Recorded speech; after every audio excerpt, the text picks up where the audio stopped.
اب حضرت عیسیٰ علیہ السلام اپنی فوج کے ساتھ دجال کے سامنے کھڑے ہوں گے تو دجالی فوج کے یہودی اپنے مسیحا دجال کو بچانے کے لیے مسلمانوں کے ساتھ جنگ شروع کر دیں گے،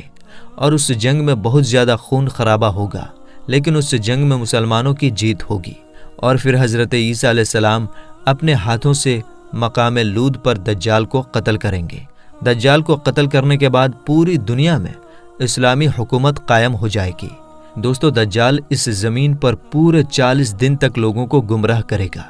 یعنی مسلمانوں کو بھٹکانے کی کوشش کرے گا۔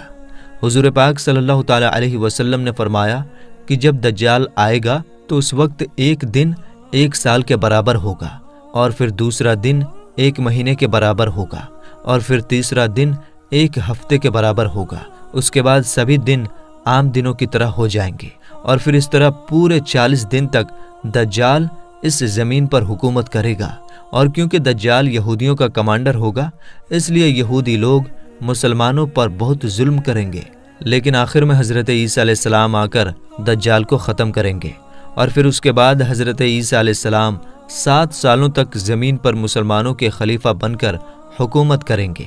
اور ان 7 سالوں میں اللہ تعالیٰ کی طرف سے اس طرح برکتیں نازل ہوں گی کہ روایتوں سے پتہ چلتا ہے کہ 1 سیب سے 10 لوگوں کا پیٹ بھر جائے گا،